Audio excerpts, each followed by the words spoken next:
Allegiance. I pledge allegiance to the flag of the United States of America and to the republic for which it stands, one nation, under God, indivisible, with liberty and justice for all. Call the roll. Commissioner Hightower. Here. Commissioner Patton. Here. Commissioner Webb. Here. Commissioner Goss. Here. Mayor Vanella. Here. Any additions or corrections to the minutes of April 27th, 2018, regular meeting? Hearing none, those will be approved. Any additions or corrections to the public hearing of August 27th, 2018? Hearing none, those will be approved. Any addition or corrections to the special meeting of 8/30/2018? Hearing none, those will be approved. Okay, we got some special guests here, and we're going to start out with Officer Kramer with the Marion Police Department. Chief, would you like to step to the mic and tell us what one of our canine dogs did? Yeah, this is the second year we've sent our dogs to the Canine Olympics at Von Lake Kennel. It's American Working Dog Canine Olympics. And this year, Zara and Rob went, and they won second place in control and third place in hard dog, which is basically chasing someone down and getting them under control. So, Rob, you want to bring Zara? Where you guys want? Up there. Zara's a Belgian Malinois that Rob's had for how many years now? 2.5 years. 2.5 years. So he works with her extensively. So that's why she does so well at the Olympics. And there's agencies from all over the country, federal agencies there. So I think it's quite an accomplishment for him to place at the Olympics.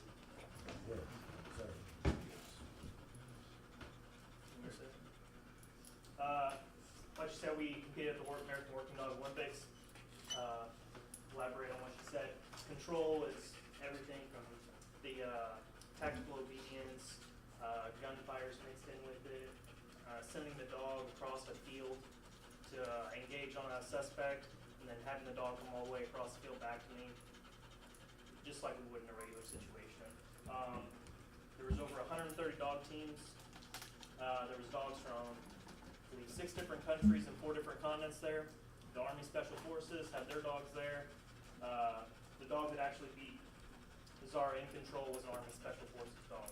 So that speaks to the caliber of the competition there. It's very hard, and I was really proud of how we did.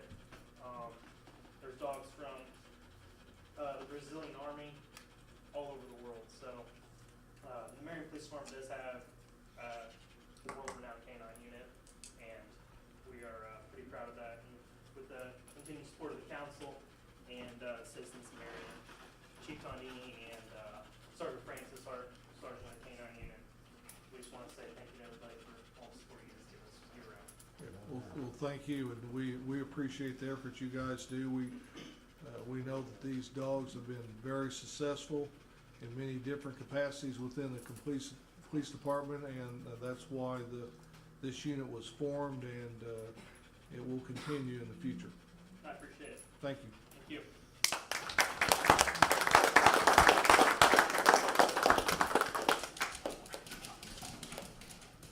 Chief, now them dogs, are they drug sniffing dogs too, or are they more just for? Oh, they're drugs. Okay. They drugs, tracking, Apprehend? yeah, and apprehension. So Okay. yeah, the only thing they don't do bombs or Okay. or anything like that. But our dogs actually, I mean, even though they're not trained in you know, bombs, ammunition, things like that, we actually have located guns on occasion from armed robberies. Probably smell. At least 2 that I know of, yeah. So That's good. Well, while you're standing at the mic, I guess it would just be kind of us to allow you to go to number 6 okay. and ask for your next newest police car. Yes, we had a squad car totaled. Someone turned into one of our squads and totaled it. So we're still waiting on the final insurance amount there, but Ford, we have to have the order in by September 14th because they're cutting off all orders to redo their factories to go to some kind of hybrid motor. So this is kind of urgent that we get this ordered now before the cutoff. And they actually have given us a quote of $29,645, which is actually about $650 cheaper than the 2018s that we ordered. This will be a 2019, but because of the incentives, it's a little bit cheaper. Well, cancel those and order 3 more of those then. These are already on the other ones are already on the way. She's got the answer, Mayor. Now I knew she would. we could go ahead and try to order a couple more if you want to. No, that's okay. Oh. No, I figured you're on the, I've accused her of conspiracy here to, to get to an all SUV fleet here in the near future, so. And she didn't deny it. We're going that way. Yeah. Okay. I'd make a motion to that effect before they raise the price. Second. Got a motion second, discussion. Hearing none, call the roll. Commissioner Hightower? Yay. Commissioner Patton? Yay. Commissioner Webb? Yay. Commissioner Goss? Yay. Mayor Vanella? Yay.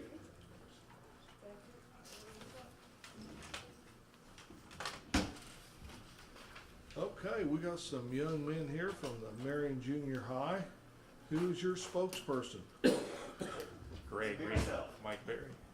Okay, step up here, gentlemen, and explain what you are and what you got, and All right, I'm gonna need to stand over there so I can press my button, is that all right? oh yeah, that's fine. All Yeah, right. go ahead and tell us who you are and what these young men represent. Okay. Sure, my name is Greg Reed, I'm from the junior high, teach 8th grade science, and I'm the robotics coach, and I'd like to thank Mr. Hightower for inviting us, because we want to get the word out to the community what's happening in our schools right now.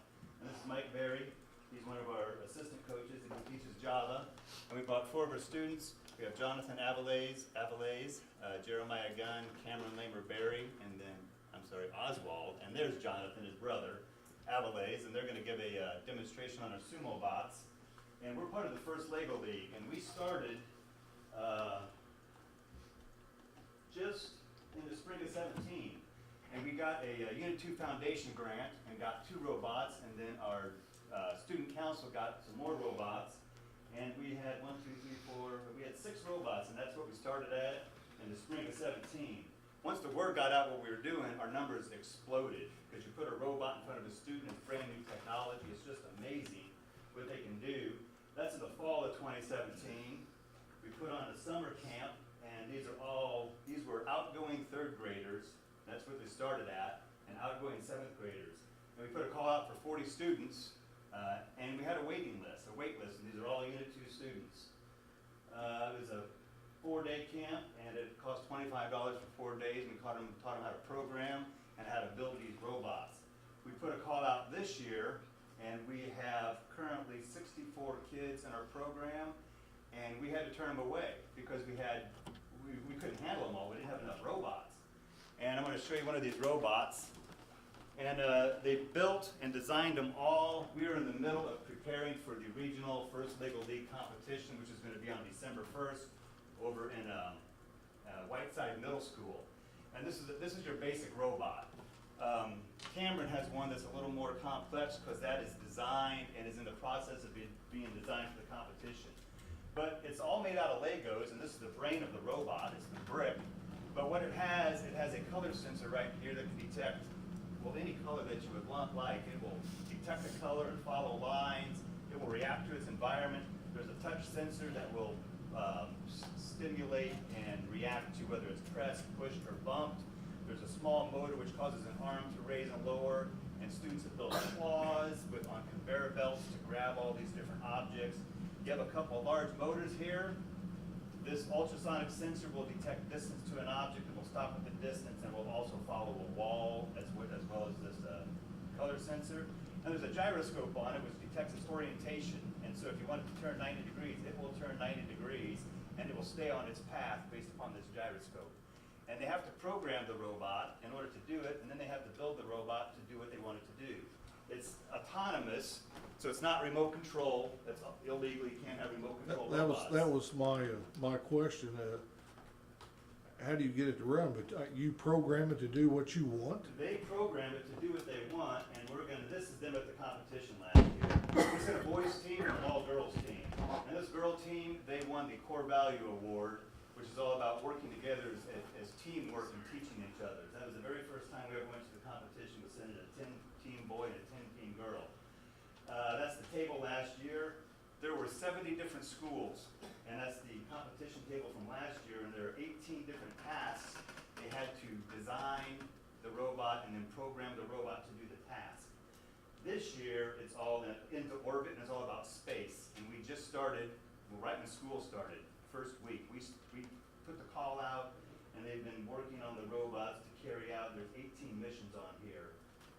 We invite you to come by our school anytime. We meet every day, well, I should say Monday through Thursday until 4 o'clock. And we meet in the 2 8th grade science rooms and the computer lab. And there's 60 kids just everywhere doing their thing. And so you should come by and watch them in action. It's impressive. It blows me away. They're so much better at programming than I could ever be, and I'm playing catch up. Because the very first year, the second year I learned what they learned the first year, and I just can't keep up because they keep learning, which is great. Here's everybody doing their thing in my room, and Miss Hobby, who's the other 8th grade science teacher, she's also a sponsor. Mr. Bennett, who teaches 8th grade language arts, he's a sponsor as well. And we have Mr. Powell, who's the art teacher, and we're going to do a project together, because not only do they program robots, they have to do research on solving a real world problem which deals with space missions and keeping humans alive in the technology in space. But there's an artistic component to the presentation, so we're going to get the art teachers at junior high to help them with the presentation. Mike's teaching Java. I don't know Java. But the program behind these is the Java program, and our program feeds right into the high school robotics program. So First Lego League starts actually at kindergarten, and there are kindergarten teachers right now this year. They got the We Go, which is the very first stage of the robotics, and then our program starts at 4th grade, and there are teachers that are starting robotics at 4th grade, so this goes from 4th to 8th and it feeds right into the high school. So we want to build this program to feed upon itself, and by the time I get a 4th grader that's learning it this year in junior high, or even when they're in 8th grade, I would be amazed at what they will. I'm just excited about what they'll be able to do. This is an example of a program. It's a line follower. I told you that little color sensor will follow a line. It's amazing what it does. It will detect the light intensity of the room, compare the light intensity of the room to the light that is on the board, whether it's a white or black line. Then it does a math equation and subtracts the two numbers and puts it in a variable, which that variable will then be sent to one of the motors, and the robot will adjust itself to its environment. Because they're all autonomous, so when you're doing your competition, you have to be able to anticipate what's happening. They program it, they put it on that table, and it needs to do its mission. And if you grab the robot while it's doing its mission, you can penalize your points. And then it comes back, and then you put another program in it. And these are programs they can build. This is their Seek and Destroy Sumo Bot program, which they're going to show you here in a second here. And what it does is it will, I'll just show you the board. And here's a Sumo Bot. We have two of these. The high school shop class is great. So they'll start in the middle of the board. The robots will be facing the perimeter. It's going to go out, detect the black line, back up, turn around, and be looking for another robot to attack using that ultrasonic sensor which is in front. As soon as it sees another robot, it's going to take off shooting at that robot at full speed and try to push it off the ring. If it doesn't see a robot, and this is the loop that it is in when it's doing that with a switch, and if it doesn't see it, it's going to spin around in a circle looking for something to attack. And they can build this program, and it's a relatively simple program, honestly. 2 years ago, I couldn't do it, no way. Oswald is an awesome programmer. He's been taking Java. We sent programmers to the high school last year, and they're like, I'm going to be a programmer for the high school robotics team. So it's amazing what they're doing. And we've got a soccer game to get to at 7 o'clock here. So before we show this, do you have any questions for myself or any of the team members here? Just for us who are not very well versed in computers, can you give a brief synopsis of what exactly is Java? I passed the buck. I was a botany major, I'm not a programmer. Java is it's a object-oriented programming language. For all intents, the program that you write will take this block of code and you could rewrite this, change it, modify it just a little bit, and it would skip any other lines of code and go right back to it. Whereas other programming languages are sequential, line by line by line. And the students last spring did not start out with this. We started out with teaching them, I call them data types, what all these words mean, how imperative it is to be accurate in your spelling and in your each line of code that has to be accurate. A semicolon out of place will throw the entire code and it won't work right. So I stress not so much quantity of code, but the quality of your code. Attention to detail, etc. And it was very difficult in the beginning, and they learned a lot about they could read this and tell you exactly what it's doing. And I felt comfortable at the end of the semester, they could go on to the high school team and do a basic robotic program. It was a work in progress. This year we're gonna do it again in the spring, and we're gonna have probably 2 levels. We're gonna have some of the kids who were in the class last year, along with brand new students, and I'm looking forward to that. So the kids who took advantage of it last year, like Oswald or Cameron, they can move on to a little more advanced subjects, and then when they go to the high school, they're gonna be that much more prepared. So it's helping, it's a feeder system, like Mr. Reed said, for the high school team. And in a couple of years, that high school team is gonna be solid. Scary, this is, I tell you, And I tell it's you, scary awesome. this does look scary, but if I can do it, anybody can do it. And it's just attention to detail, and there was a lot of fear in the beginning, like, oh, I can't do that. I'm like, yes, you can. Yes, you can. It's not that hard. And then they got the hang of it with the Lego programming, which is just drag and drop. They just drag these blocks in, connect them, and put in numbers. And it's trial and error at first, but then all these things come together and they can see it in action. So it's really good for a kid to get that instant reaction to what they did and what they made the robot do. And just to see a kid who says, I can't program, turn around and make a robot do something, it was impressive. Yeah, it is to me.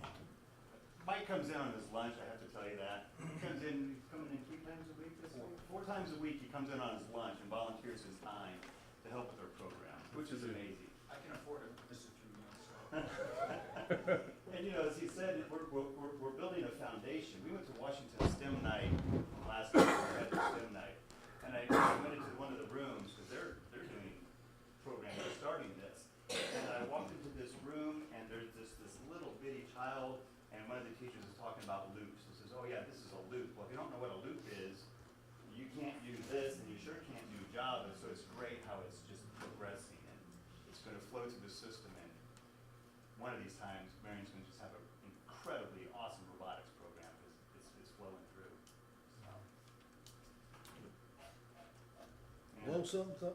Blow something up, let's go. All right, you know how to do it, so you start yourselves, and if you're knocked off, we did this last year in the spring.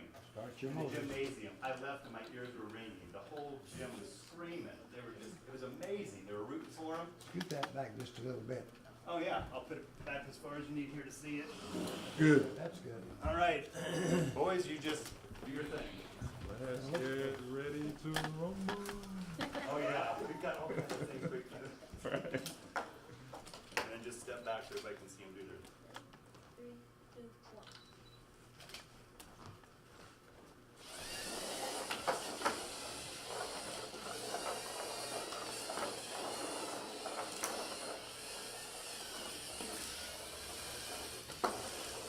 Boom. You got a winner there.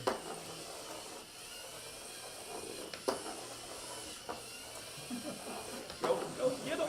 Picked on the biggest skin. All right. I'm glad we're out of that area.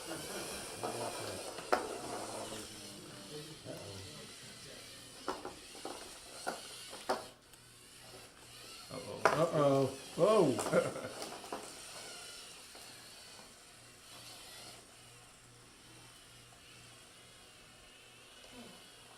It's a draw. Oh! No, it's not. Yeah, Yeah. all right.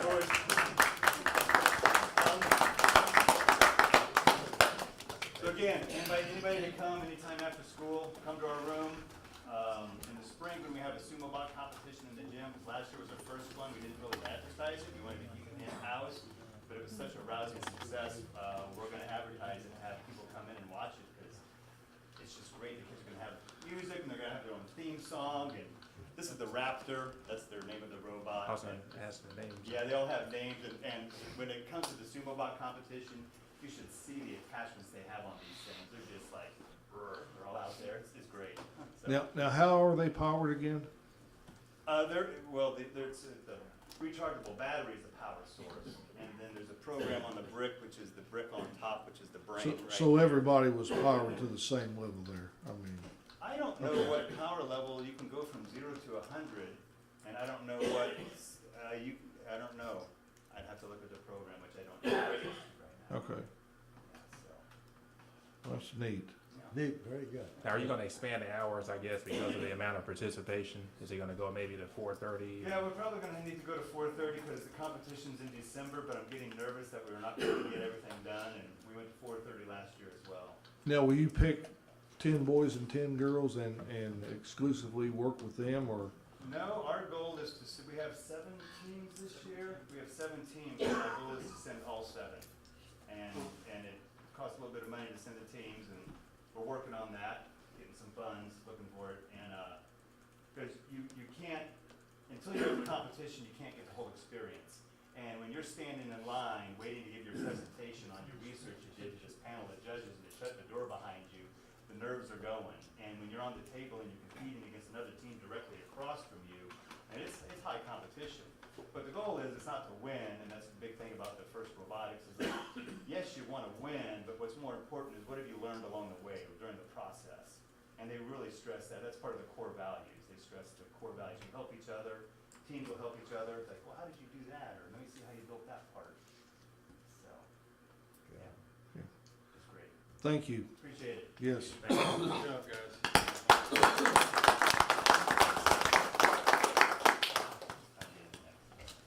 The future of America. You can put those in the back of my It's already car if passed you want. Oh, Like I said, all this. Is there anything that they wanna say? Oh. Not today. Come to the competition where they have to present. I'm impressed. all right.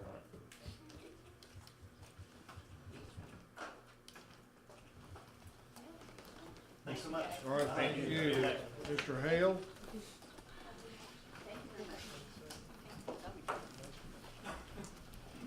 It'll be on our YouTube later.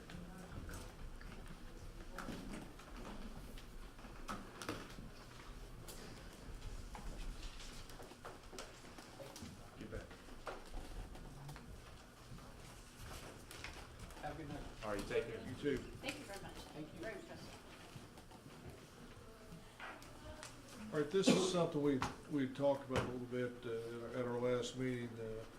As we go on and things get higher, we think that our superintendents need a little bit more leverage in operating their departments. So Steve has come up with a repeal of one ordinance and Yes. amendments to this, and I'll let him explain. It's basically, we're just giving Yes, our.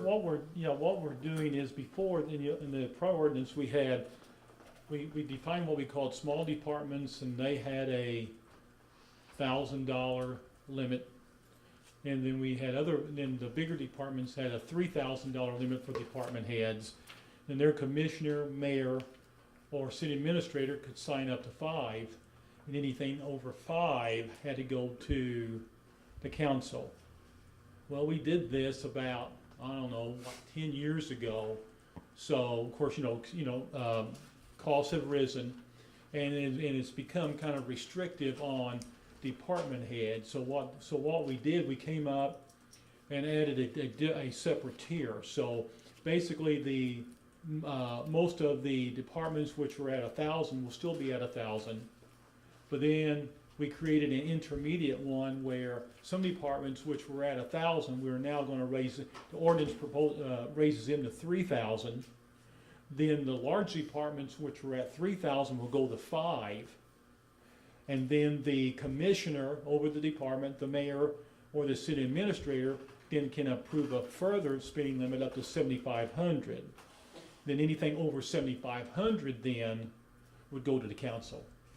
This allows leeway. For instance, some departments have chemical orders and other orders which routinely now it's over their limit, and this gives them the opportunity, to be able to go ahead and order, and it kind of makes the process a little bit faster. Right, I agree.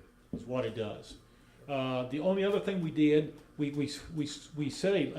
added to a limit where anything below $100 does not require a purchase order. Before we had, utility bills, etc., didn't require. Any petty cash disbursement didn't require.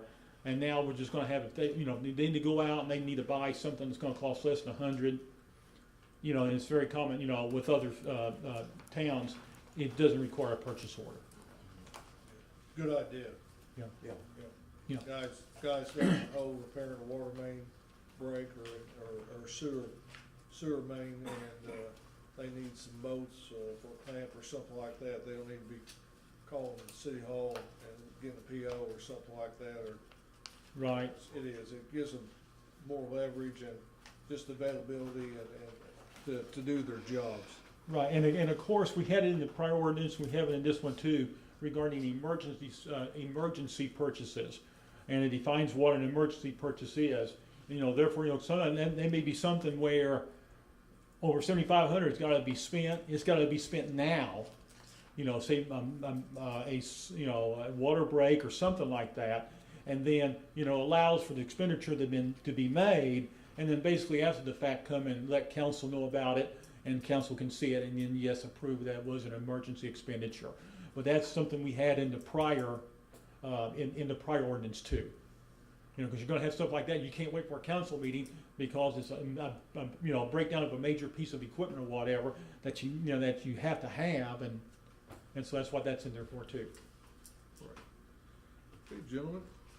I'll make a motion to approve ordinance 3468. I'll second. Got a motion second. Any discussion? Hearing none, call the roll. Commissioner Hightower, Yay.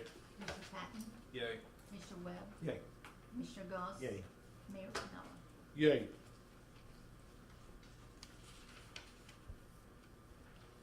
And we're actually going to, Yeah, number four was not needed now because we're having a lateral transfer from one person in my office to that position that has been vacated. An employee in my office has transferred down to a vacancy at the senior citizens, and so that left. So the other person who was doing a similar job, a little bit different, has transferred into that person's position, and so we thought we was going to create a new position due to the vacancy, but it turned out not to be necessary because the other person wanted to do a lateral transfer. It's all the same pay, so it's they were both making the same, so it's just going from one job to another one with a little bit different duties, and so that's why we don't need that's why then we scratched number 4. number 5.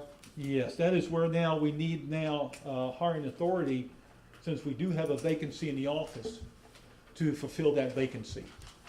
Actually, to advertise.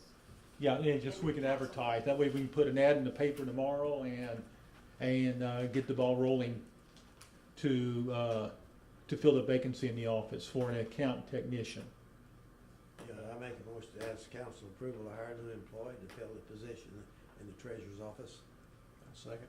A motion second. Any discussion? Hearing none, call the roll. Commissioner Hightower, Yay. Commissioner Patton, Yay. Commissioner Webb, Yay. Commissioner Goss, Yay. Mayor Vanella. Yay. Okay, number 6. Number 7, this is, actually, I give you some information on SSA. Look it over. We actually don't have to take any, we can't take any action on this tonight. Some further information, one of the owners of these lots out there, I met with him last week, explained the situation to him. He agreed something needed to be done. He was gonna talk with his brother and uncle concerning this matter, and he was gonna get back later on this week and discuss the options. One of these being this SSA, and don't know how he'll feel about it, but and it may not even be right for this situation here, but it's just an option, and it's something we can discuss later on in the future. So we'll just table this. Any discussion on that? But the ball's rolling on it. Yeah, I mean, I don't, like I said, he's gotta talk to his brother and the other. It's kind of a convoluted type of deal. Him and his brother on the plat, and the tax bills goes to his uncle, and all three of them split them, so it's Clear as mud. yeah, it's clear as mud, yeah. So anyway, all right, number 8. We got some gentlemen that was here at our last council meeting, and we asked them to get some signatures, and they did. Actually, it looks like they have gotten 18 signatures. Back on that second page. Yeah. 18, okay. 16, 2 is 18. Gotcha. What percentage of residents is that about? What percentage of residents does that represent? Well, there's 20 houses, and 2 of them are the speeders, so there's 18 houses. So, Imagine that. and 2, I could've got 2 more, but they were on vacation. They were assigned. So the overwhelming majority of people agree with Yeah, I that. think, what's that, 80%, 85?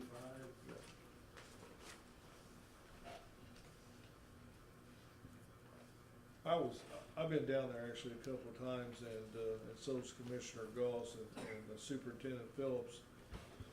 I think all 3 of us are under the impression that it may take more than one speed bump, one west of Dorothy Lane and one east, because if you put one towards where the speeding occurs or starts, and they come over that speed bump, and that's gonna give them a pretty clear access out to Carvin Street. So, I mean, would there be any opposition to that, do you think?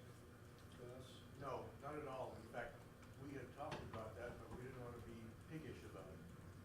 Okay. We always talked that the ideal would be 2 speed bumps, because it's Yep. a relatively long street, although there is a dead end there. Yeah, well, I think we're all in agreement of that too. Would that be correct, Commissioner Goss? Yes, in fact, I'd make the motion because of their petition here to have the council approve installing speed bumps on Suzanne Drive at the locations determined by the street superintendent. And that number would be 2. 2 Okay, we have a motion. What kind of bumps are they? Are they Speed. bolt down? speed bumps. That's Jim. Hold downs, That's good. Are they bolt down or are they? bolt down, they can bolt be down? taken up if we need to. Okay. Are they similar to what we see at the park? Yes. Okay. Do you have to take them up for snow removal, John, or not? Not necessarily, it depends on, Work around. The driver. depends on the driver. Okay, we have a motion for 2 speed bumps on Suzanne Drive. I'll second. We got a second. Any discussion? Hearing no further discussion, call the roll. Commissioner Hightower, Yay. Commissioner Patton, Yay. Commissioner Webb, Yay. Commissioner Goss, Yay. Mayor Vanella. Yay. Where's he at? Okay, Chris, our favorite time of the council meeting. Well, thank you. That's very kind of you. Yes. Council, Mayor, good evening. My first agenda item, item number 9, I believe it is a resignation of a coordinator, and I regret to present this and request this resignation. One of the hardest to reach my desk. It's requesting council approval, unfortunately, of resignation of Russ Rao as fitness coordinator. It's with kind of mixed feelings, with excitement for his family, for an actual retirement on Russ's part, and he's going to be sorely missed, at the hub by all of the department staff and the leadership team and all the quite a few members, our membership that's on the fitness floor, and our entire team, trainers and group exercise. Russ, I'm going to speak a little bit about how he has kind of evolved into different positions, and he's really embodied our vision of transforming lives. He's been out there extending himself on his own time to assist people with their goals for improvement of their health, their fitness, and reaching those objectives. He's really been right there embodying our mission in welcoming people in on the fitness floor and throughout the whole facility. So he's been integral, throughout our operation. As coordinator, he's done quite a bit in the past year, less than a year of service in that position. But first and foremost, he's been instrumental in life, basically life demonstration of our values. A very authentic person. That's one of our core values. He's shown compassion and respect for people, and he's just been a model of service. So having said that, as far as our values goes, Russ was our first recipient in 2017 of January 2017 of our Values Award that we do on a monthly basis for our staff. He maintains a standard of excellence of cleanliness, of safety as far as equipment goes and the fitness floor in general. He's been a great example to people of all ages. He went on to be our first security officer, so he kept us safe, continues to keep us safe, in a number of different levels, and he established a level of service in that area, refining procedures within that position. So, and then as I say, over the last year as coordinator, he's earned the entire respect of the leadership team within management and leadership and within the fitness department, so he's going to be greatly missed. Now, is he going to stay in the area? He is going to be out of the area, yeah. He's going to be out of the area, out of state, living with family, a little bit closer with some of the family, so, so, yeah. What's your pleasure, gentlemen? Reluctantly. I'll make that motion. Got a motion? I'll second. You got a second? Hearing no further discussion, call the roll. Commissioner Hightower, Yay. Commissioner Patton, Yay. Commissioner Webb, Yay. Commissioner Goss, Yay. Mayor Vanella. Yay. Number 10, requesting approval of part-time employees.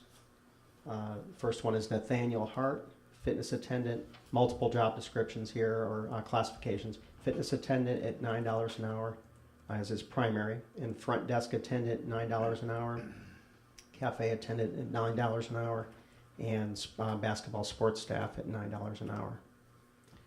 Second individual is Quenisha Emanuel, primary being basketball sports staff at $9 an hour, fitness attendant $9 an hour, front desk attendant $9 an hour, and cafe attendant at $9 an hour. I'll make a motion to approve these part-time employees. Second. Got a motion and a second. Any discussion? Hearing none, call the roll. Commissioner Hightower, Yay. Commissioner Patton, Yay. Commissioner Webb, Yay. Commissioner Goss, Yay. Mayor Vanella. Yay. Number 11? Okay, number 11, I have additional job classifications. Security officer replacements, I'm doing in 2 stages.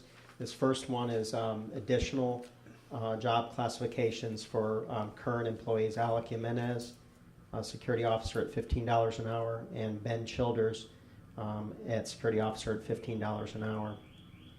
Alec will be doing internship as part of some paid, some unpaid relative to security officer, and Ben Childers is on the fitness floor, and he'll be transitioning out as we get the fitness floor covered. He'll be transitioning out and more into security officer. Then our next stage for security officer would be one more hire, and that'll be next council or the council meeting after that for a either external or internal security officer position, and then that will be what we're requesting in that area. How many hours do you think they'll work? They'll work just under 20 each of them. Alec is actually doing active hours right now in football program as an assist in the football program.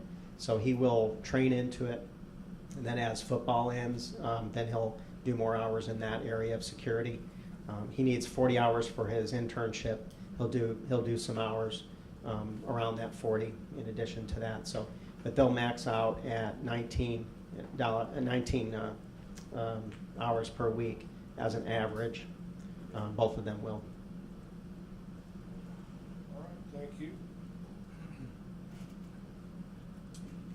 So I move that we approve these gentlemen at their aforementioned salary and job classifications. I'll second. A motion, second. Hearing any other further discussion, call the roll. Commissioner Hightower? Yay. Commissioner Patton? Yay. Commissioner Webb? Yay. Commissioner Goss? Yay. Mayor Manella? Yay. Thank Okay. you. Thank you, Chris.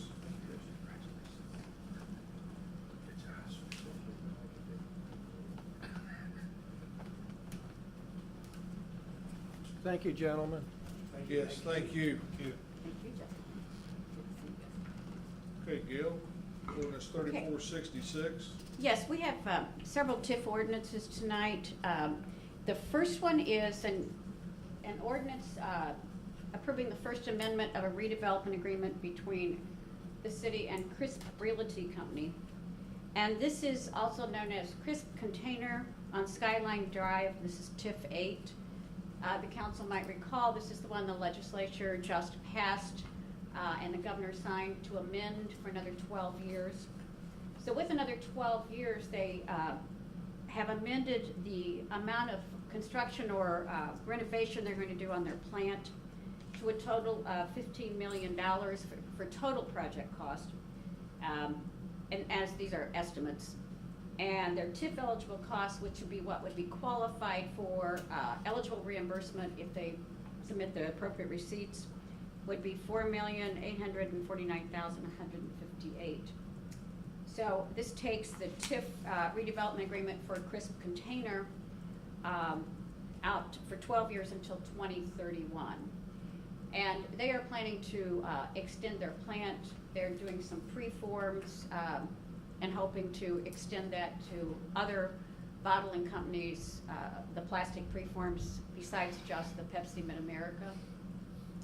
And so this would be their agreement to increase their dollars for TIF eligible costs, and also the council had already approved the extension, so this is just the redevelopment agreement approving their plans. Okay. And I think people need to understand, we've talked about this morning, Steve and I did, that when people submit for eligible reimbursement on expenses, I mean, it's just not a carte blanche that we give these out. They have to be eligible expenses that are covered under state statute. And if they don't meet those qualifications, they don't get reimbursement. And those reimbursements are then also part of our city audit. The audit looks at them. And they also are looked at by our TIF consultants, Jacob and Klein. And if they don't believe that they are eligible for reimbursement, they will tell us so. And if that's such the case, then they will not be or receive reimbursement. Make a motion to approve ordinance 3466. Second. A motion and a second. And it, now is this the final leg in all this, you know? We hope Yeah, so. we hope so. Okay. You okay, Steve? No, I'm fine. Okay, all right. Got a motion, second, hearing any, no further discussion, call the roll. Commissioner Hightower? Yay. Commissioner Patton? Yay. Commissioner Webb? Yay. Commissioner Goss? Yay. Mayor Vanilla? Yay. Ordinance 3467, This is a redevelopment agreement between the city and Rindleman Management. And this is in TIF 1, it's on Carbon Street. The business that is owned by Pam Rindleman and Company is called Floorscapes. You might have passed it. They have taken an old Gold Line warehouse and turned it into a very nice looking business building. And if you haven't been in it, they have really nice choices of flooring products. This redevelopment agreement, as the TIF 1, expires in 2022. So, in order, after I talked with the mayor, we looked at, with council approval, we normally do a redevelopment agreement and we pay 70% of the increment that is gathered from the eligible cost, and the rise in the EAV is given to the developer, and then the other percentage comes to the city for public projects. Since this one has very few years left, and the developers spent their TIF eligible costs were $425,000, but they have spent quite a bit of dollars renovating a building and doing things that are not really even TIF eligible, but turning it into a good business. The mayor wanted to recommend that we do an 80-20 split because this expires very soon. That would give the developer a chance to rehab a few more, or to incur some more eligible costs to be reimbursed. I mean, this is something we've done for several businesses. Well, for TIF 1, we've been doing that because TIF 1 expires in 2022, with the final payments, since we pay taxes in arrears, paid by the treasurer in 2023. And we've been doing this for TIF 1 because it's got a short shelf life now. We normally stick with 70-30 in most of our others. Oh, I'll make that motion. Second. got a motion, second, any discussion? Hearing none, call the roll. Commissioner Hightower? Yay. Commissioner Patton? Yay. Commissioner Webb? Yay. Commissioner Goss? Yay. Mayor Vanilla? Yay. Okay, number 14 is a economic incentive agreement by and between the city of Marion and Taylor Motor. Now, on the, at the August 13th meeting, the council approved the incentive of this. This is the agreement that the council and Mr. Taylor, the mayor, will sign with the council's approval, and Mr. Taylor would sign for the sales tax incentive agreement. This would, our treasurer has estimated it should generate plus or minus $8,500 a year. It's based only on the sales that happen at that business, and the city would reimburse 1/8 of 1% for sales tax that are as occurred in that business. So they would have to provide information from the state revenue to show that their sales tax has increased. That's from the Marion location only. Yes, only Marion. And so the council had previously approved this. This is just the actual approving that the mayor can sign the sales tax agreement with Taylor Motor. Couple of things real quick, Gail. The developer, according to the agreement, has until December 31st of 18 to finish the job, correct? According to the agreement. I And- think there, if you notice, there's pipe in place right now. Yes. I guess my question is, for this to become valid, that has to be completed by the end of December, this agreement. Unless they would ask the council for an extension. Yeah. I mean, that, there is a leeway if they said, due to weather or something. I think they're ready to do the project. And you mentioned the $8,500 a year. Is that an estimated number that we've come up with? Yes, it's estimated on previous sales tax. At the August 13th meeting, Treasurer Hale passed out and gave you an idea of, the council an idea of what the previous had been. We can't predict today. Sure. So it will only be a percentage based upon what they produce. Okay, so is that why our number is so high? We're setting the bar and encouraging them to sell more cars? I mean, Well, the bar is based upon what they previously Yeah. have, previous sales tax has been.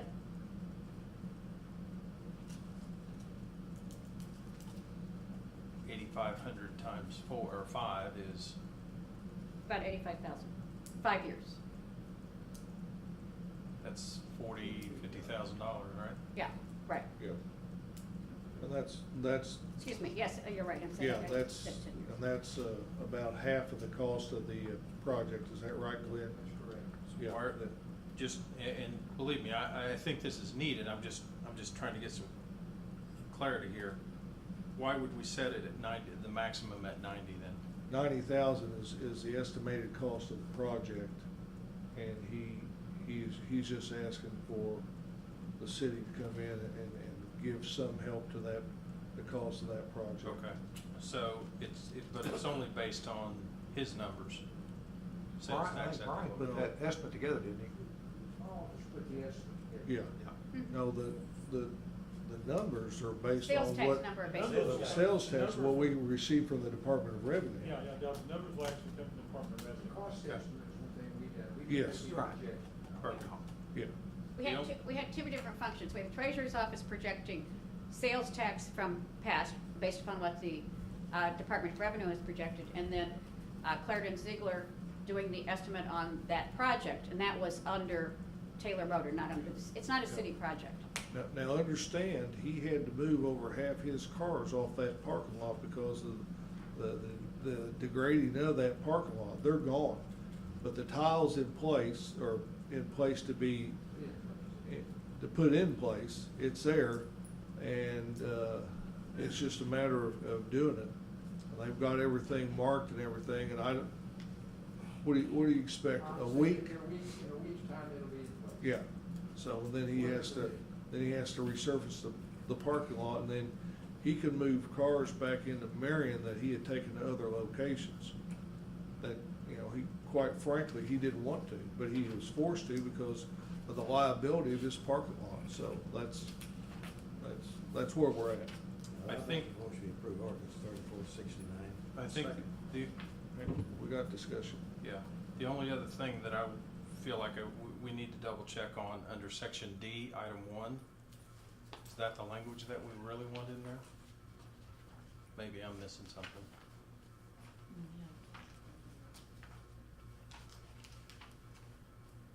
Shall develop a building suitable for use as a lumberyard and a home improvement store?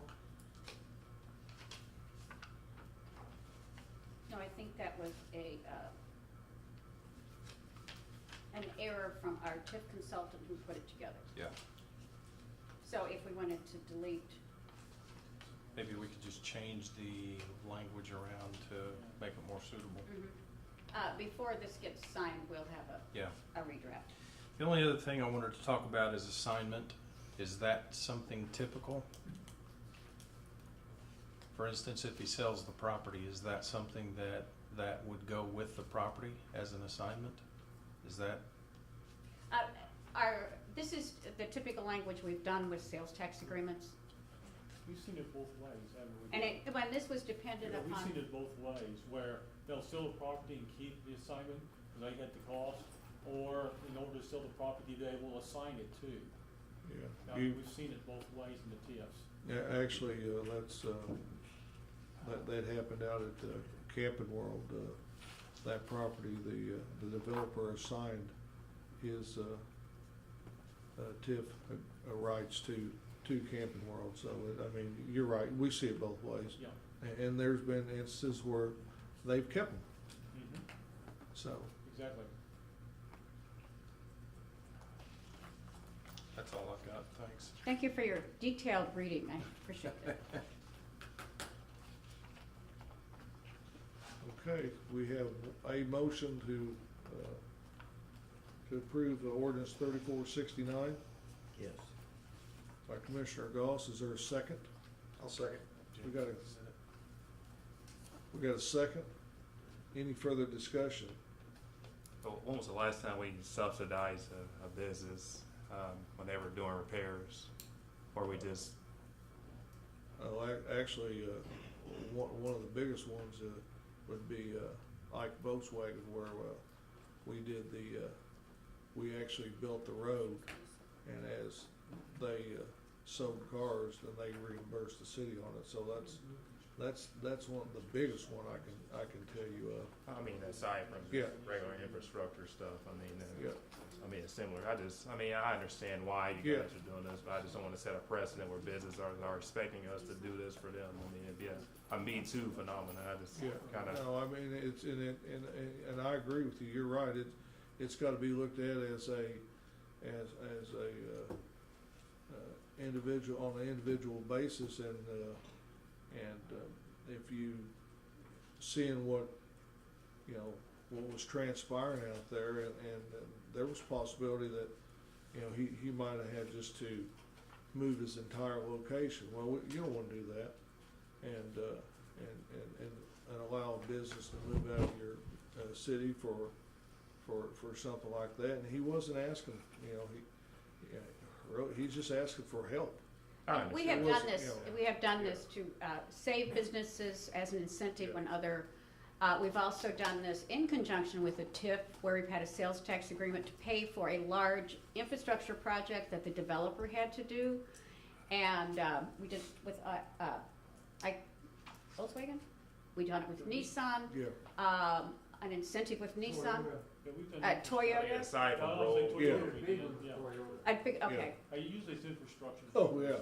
Well, yeah, that's what I'm saying. Yeah. It's usually infrastructure, which is. I mean, yeah, but Well, part of it was, Yeah, that land had originally been a TIF when it was Baker Chevrolet. So, I mean, it had originally had a TIF development, so and it wasn't blighted, but the need to say, hey, we like the sales tax this business produces, we'd like to keep them and all of their cars in Marion. And, it's one of those things, we're not actually giving up much money to help a project increase sales or continue sales at that business. Well, I get that, but I think this guy was just willing to take on the whole project. He was just asking for help. If he wasn't going to get it, then I think he was willing to do it himself. I don't think he was ever in danger of, nor has he ever threatened to move his business out of the city of Marion. Have you heard him say that? I mean, have you heard him say he wasn't? I mean, he was. I won't say that. Yeah. So, I know he has other business locations. I mean, that's a prime location. That place has never been empty. I mean, as far as I worked in the city of Marion, I mean, that's. well, I think what Steve said, if with the deterioration of that drainage pipe, it was just gonna further erode that lot, and as time went on, it was gonna lessen at some point in time, it could threaten the building, through more and more years of erosion and lessen his lot. So, That's why yeah, he's- to some degree, yes, he didn't, I wanna say, just come right out and say, if you don't help me, I'm moving, but I think he said if he can't get this fixed and he needs some help in fixing it, that maybe in just a few years' time that he would be forced to leave Marion entirely, and that's is something. I mean, he's from Marion, and he's got roots in Marion, and he's expanded his business to other communities, Benton, Mount Vernon, Carbondale. He owns Taylor Motor in Benton, but he loves Marion, and his biggest dealership was in Marion, and he wanted to keep it there. But yeah, we did that to other things. Didn't we do Nissan? Didn't we have to do some land acquisition? The two land acquisitions. One land acquisition for $200,000. Yeah, for $200,000, and just And to that was paid back in about, Steve, how long, about a year and a half? yeah. Yeah. He paid it back, so is this guy paying it back? We paid it back pretty quick. Yeah. We got it back in the sales tax. Yeah. And from then on, if we hadn't have done that, it was headed for the airport, we get 0 sales tax. Yeah. well, it's good, I think a very good investment for it. It's gravy from now on. Yeah. We got that 200,000 back, but, Right. Right. and otherwise, it was to the airport, we get $0. Yeah. So you saying he kind of issued a veiled threat that if we didn't help, then he was gonna No, leave? no, I don't. That's business. no, I mean, that's- it's not a veiled threat. I mean, No, the I don't city think it works, was. we're business I friendly. never perceived it as a threat, No. and it just, you know, hey, you know, Hey, guys, can I use my own money. I didn't have a TIF. You know, I didn't have an enterprise zone. Right. I use my own hard working capital money to build my business, and I need some help now. Can you help us? And that's exactly what it is. So is this pretty common then, that people come to us and say, hey, can you, throw in half the cost of repairing my business? I mean, I don't know, I mean, I No, don't. As I said, we don't do very many sales tax agreements. We do some sales tax agreements as a conjunction with the TIF. That is for, but that's not real often. They used to do them a lot more often. But since the city keeps more of the sales tax for our own infrastructure projects, as far as, that has been helpful for our own roads, sidewalks, sewer, water, all of our infrastructure. And part of it is, I don't see anything as a veiled threat. It's part of business that when we conduct business and somebody says, I could really do this, but I could really use some help. Right. And that's one of the things that it's not taking money that actually is already ours. It's money out there that's coming from their own sales. If they increase sales, they're still only getting a certain amount. So they might be paid back sooner instead of later. But, and part of it is on a sales tax agreement, we usually have a period of time when we expect to be repaid. We have to look at our capturing of revenue, how soon it is. It doesn't go on forever. That's why this is 5 years. So it is part of what we have. Most cities have some incentives. We have very, very few incentives that we can still use. This is one that our TIF consultants use when there's not a reason to establish a TIF, or maybe we were trying to attract a business in. We use this at the mall to offer a sales tax incentive to any business that would come into the mall. We've been offering that for years. So he wouldn't have been eligible for a low interest loan like we did Kevin Tondini for the signage? He's not doing, that's downtown, and that's a facade agreement. Well, actually, yes, he could have been, but since and that is a very good point, Angelo. But since the state of Illinois took our revolving loan away from us, he had no other choice but to come and ask for this type of help. And that would have been a very good example of a use of a revolving loan fund. But since our state decided to do away with that program,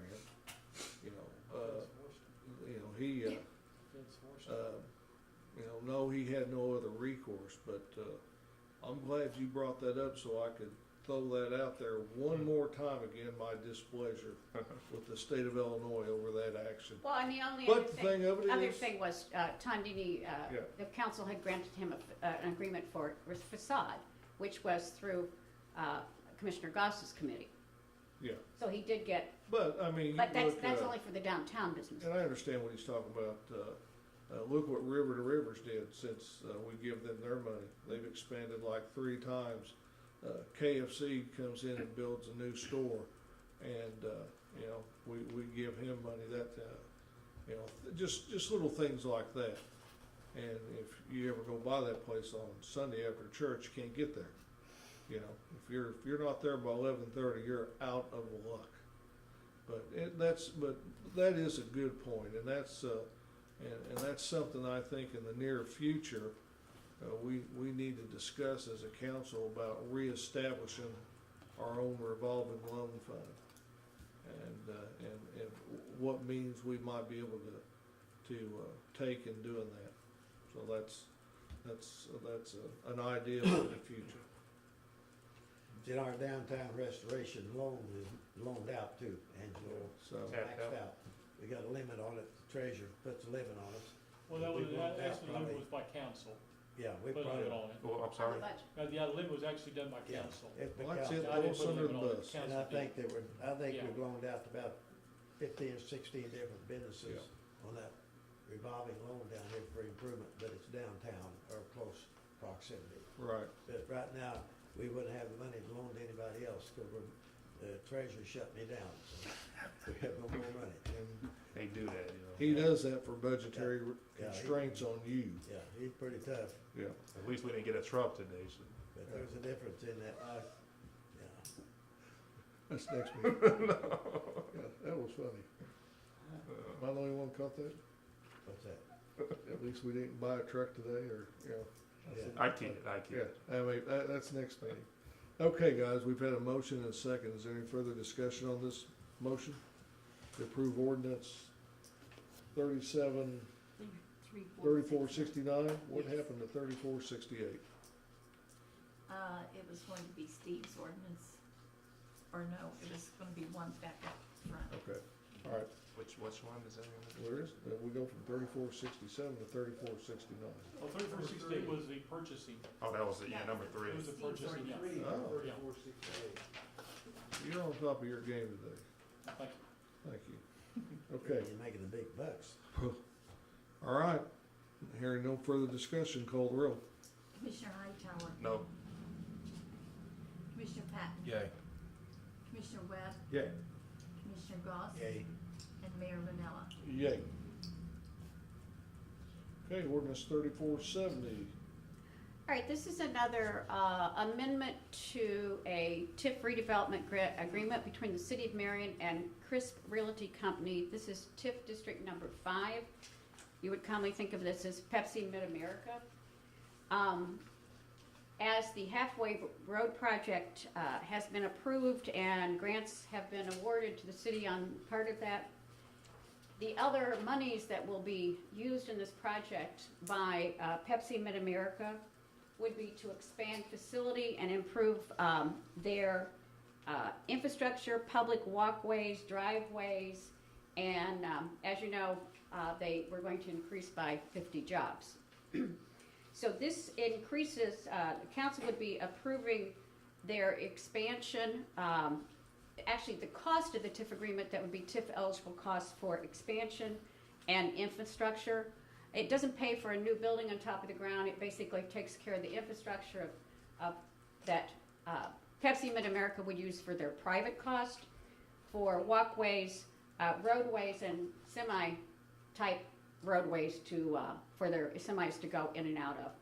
And this will be on some of the new land they purchased, because part of the land that the city is building a road, and then Pepsi purchased part of the land for their own use. So this would be approving just expanding their infrastructure cost. They would have a total eligible project cost. This would be for the entire part of their contract, or the TIF agreement, for $4,600,000. So they are building a new building? They're doing a lot of infrastructure work and some rehab for to add some more jobs. And my understanding is these jobs are, you know, fairly high paying too, not like the general Right. minimum wage. Yeah. I think Dan Nally told me there's 15 of them over $50,000. He said it's between 30 and 50. That's what. A certain percentage has to come from Yeah. overall income. Yeah, From yeah, that's, yeah, overall- 51%, yeah, that's, 51%. that's gotta be low to moderate income. Being Yes.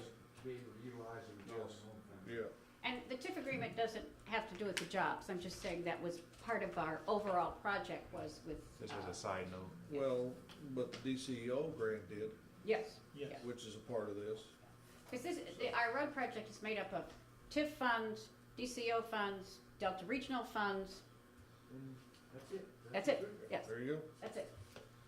go. Okay, Lynn, the only thing, just a second, only thing I saw that kind of raised a question mark in mine on the PIN numbers, 06-23-100-011. That's defined as a 5-foot strip along the interstate. Yes, Do we want to include that in this? I don't know why. It's that buffer that runs along Pepsi's east property line, which is Interstate 57. Correct. And there's a 5-foot buffer strip through there that was retained by Pepsi when IDOT bought that. there for, ever since the early sixties. I don't know why it's in there unless it's part of all the Pepsi's property. I mean, that's Well, all- and our TIF consultants worked with Pepsi on their costs and what partials they were including. I don't know why the 5-foot strip would be in there, but there is, they do own a 5-foot strip in there. If there's no increase in valuation, I mean, there won't be any reimbursement from it. And if they're not doing anything, Yeah. I mean, I unless mean- they're laying some pipelines from You know, someplace. There'll be an increase. I Um, don't know. Yeah, you know, you, Water line, sewer line, anything? Bike path? That was a joke. May not be. Huh? I said it may not be, knowing our state. Okay, that was the only question I had. The only thing that could be in there would be a sound wall. They, Pepsi in the past has discussed about putting a sound wall barrier along that 57 right away. That was several years ago. That would be involved in that 5-foot strip. I don't know, I haven't seen the Yeah. document. And if they do nothing, I mean, with whatever their project, only the receipts that are turned in that are TIF eligible are what the ones that are reimbursed. So it has to be infrastructure or something that would be a project.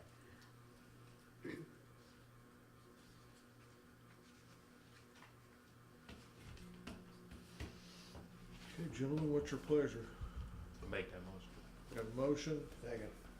and a second. Approve ordinance 3470. Hearing no further discussion, call the roll. Commissioner Hightower, Yay. Commissioner Patton, Yay? Commissioner Webb, Yay. Commissioner Goss, Yay. and Mayor Vanella. Yay. Number 16, council consensus for the city of Marion to request the Pony Baseball Softball International Board to host the Colt World Series for 2020 and 2021. This actually came at the request of the president of Pony Baseball, and to see if we would go ahead and formally ask for a further 2-year extension on this event here in Marion. We have to do a better job marketing next time. We have to do a better job marketing. You know, there were people that come to me and say they still didn't know it was here. We had more council members there than we had fans. I read it to you. Yeah, so, Yep. but, they were very pleased with the way it went, and they know that there's no better facility to hold it at, but, I can tell you right now, Nashville, Tennessee is going to make a great big pitch for it, and that's why he wants us to go ahead and try to get a 2-year extension, so. I'll make that motion, so there. I'll second it. The motion is second. Hearing no further discussion, call the roll. Commissioner Hightower, Yay. Commissioner Patton, Yay. Commissioner Webb, Yay. Commissioner Goss, Yay. Mayor Vanella. Yay. One other thing, well, we can do this at the end. Okay, we'll go around here. Anything, Douglas? No, I'm good, thank you. Okay, Jim, any? Yeah, Oh, just here a we go. couple quick reports. Police, 6 ordinance violations, 14 arrests, 132 traffic accidents, and this is for the month of August, but 13 DUIs. That's the most I remember. So it's busy. It's not a good town to drink and drive in for sure. That guy's gonna be in trouble. Yeah. Then, fire department, we had 16 fires in the month of August, so How many calls? total was 41. So much compared to others. That's all I got. Well, I know you wanna pay some bills, I Commissioner. know that was pay the monthly bills when funds become available. Got a motion to pay the bills, second? Second. Got a second? Call the roll. Commissioner Hightower, Yay. Commissioner Patton, Yay. Commissioner Webb, Yay. Commissioner Goss, Yay, Mayor Vanella. Yay. I move to pay the consent agenda. Second. Got a motion and a second, call the roll. Commissioner Hightower, Yay. Commissioner Patton, Yay. Commissioner Webb, Yay. Commissioner Goss, Yay. Mayor Vanella. Yay. Okay, we've had something come up. Actually, we need to, if you guys can make it to another special meeting this Thursday at 11:30, our hire for the Civic Center, his background check and everything just got back to us, and it wasn't available to put on the agenda Friday. So we need 3 of us. I'll be here. I'm not sure. I'll be serving and protecting. I'm not sure. I've got Okay. some medical issues that It I don't know is- how long it'll take. If we can't, I mean, what about next Monday at 4, That would 4:30? be fun. I think 11:30, I probably could do that 11:30 right now. Well, we gotta have another one, but, I mean, I don't think it's a big deal if we waited till like No, next it's- Monday at 4:30. That way Jim could be here, you could be here. I mean, that's, would that be better? So, Okay, let's just do that. Let's just, next Monday? next Monday at 4:30. Okay, Okay. all right. Anything else? No. Oh, young lady from the Pro Bowlers Association. Do you have anything to address the council on? I actually wanted to see Mr. Goss about the blacktopping issue, Yes. Okay, roads. I noticed they've done gents and all over in my area and precinct. And my road on Copeland, it starts from Court Street to Liberty Street, West Copeland Street, has been naked and primed for at least 5 years. And I was just wondering, since they did Simmons Streets and all them little side streets, they haven't gotten to college, will Copeland be included? Because my concern is, 20 years ago, I put in for a sidewalk on West Burnett Street, and I'm still waiting on it. So I'm wondering, am I gonna get this road blacktopped? Because they did Holland, Monroe, and Liberty, Holland, Monroe, last year, year before. So I've been waiting 5 years for my little I don't Part. doubt that. on Copeland. And I'll have to check the list of streets. I don't have them on a recall. If we have a list, I'll get back to you tomorrow and find out. Yeah, I What's would leave on the my, list? I appreciate glad leaving to my do that. number. But I can't, Glenn, do you know if Copeland's on that list? Pardon me? I don't think it is. Yeah, it's been graded for 5 years. They tore up, the first 5 years tore up the bottom of my car, so I was just wondering if I'm gonna get some blacktop on that road. Well, I don't know. I don't think it is, Glenn. I don't think Copeland is on there, John, really, I don't. is there, Could you What possibly is your, add it? what is your address? 507 West Copeland. We only got 3 houses on that particular street. and if they even just went to If Monroe? they even just went from the railroad tracks on this side, on the east side, to even down to Monroe or Holland? Monroe or Holland, because you graded that street. For 5 years, it's been graded. For 5 years. It's been prepped for 5 years.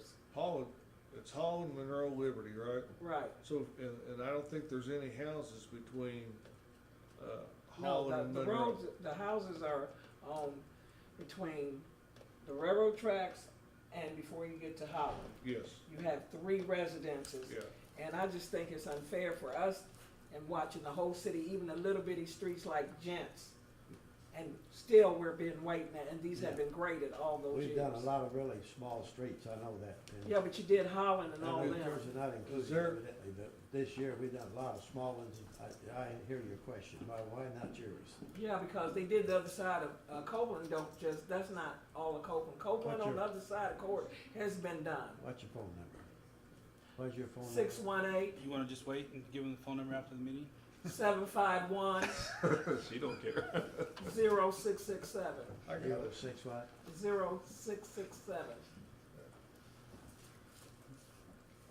Get back to you tomorrow and tell you where we are. Is, Appreciate it. Glenn, is there gonna, Appreciate you are we explaining gonna that. use every bit of that motor fuel tax money that was allocated for streets this year? Yes. That, we were so far we're running under just, what we're up to this point, we're running under our budget a little bit. So we might have, Would that require, the asphalt or the, mix? right now, we're using the 3/4 inch in Would that road qualify for that? I'd have to look at it, John. Oh, for the, yeah, the spray? No. Sugar mix? No. Yeah. The sugar mix is, if we got a base that needs some work on, we need the inch and a half. Yeah, inch and a half or more, yeah. You I don't haven't know, seen- obviously, but we'll find out tomorrow. Yeah. If it's a short street, we probably got enough in there to cover it. That's what I'm thinking, and as slow as those people have been, we probably would have time. Yes. I mean, this thing is so far behind schedule, it's very Yeah, embarrassing to me. Let's look at that tomorrow. Could you possibly give us a cost estimate between the railroad track? Yeah. And I believe the first one is Right Hollywood. now. We'll look at Oh, it she has tomorrow pictures. and see. Well, I think he needs, you got footage? No, I ain't got footage, but, You don't have footage? no, I don't. I just What forgot about to with? put that. I forgot to put that in there too. Oh, Take pictures. But I will say this, I complained 5 years ago because it was tearing up my car, coming up off, I have a carport and it comes up, so it was literally tearing the bottom of my car. So they graded that, and then they graded that little stretch of street over 5 years ago. But I thought by then, since they did everything else, they would have put some oil and chip or something, but it didn't happen. So if they do find it in somewhere to get this done, can they just make sure they don't, I can come up out of my All you drive. got is gravel on it, it's not, I don't have gravel. I got whatever they use, that little machine that has the little teeth that tears up stuff. That's all that street looks like. yeah. And it's been that way for 5 years, and I haven't complained.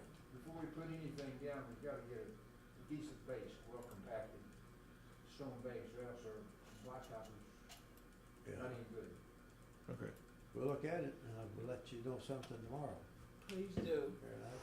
I'm available after 8 o'clock and before 2:15. Well, don't worry about me at 8 o'clock, I'm available after 9. Yeah. I'm just saying, I hear you. drive a bus Well, before then. yeah, but what's nap time? I mean, I don't want him calling it nap time. I'm good. You're good? I'm good. You're good? Okay, On this, I'm good. okay, all right. Appreciate you bringing it up. Thank All you, right. Mr. Goss. I appreciate the attention. Any further business?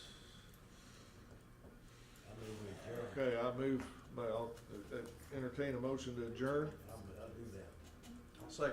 A second, call the roll. Commissioner Hightower. Yay. Commissioner Patton. Yay. Commissioner Webb. Yay. Commissioner Doss. Yay. And Mayor Rennell. Yay.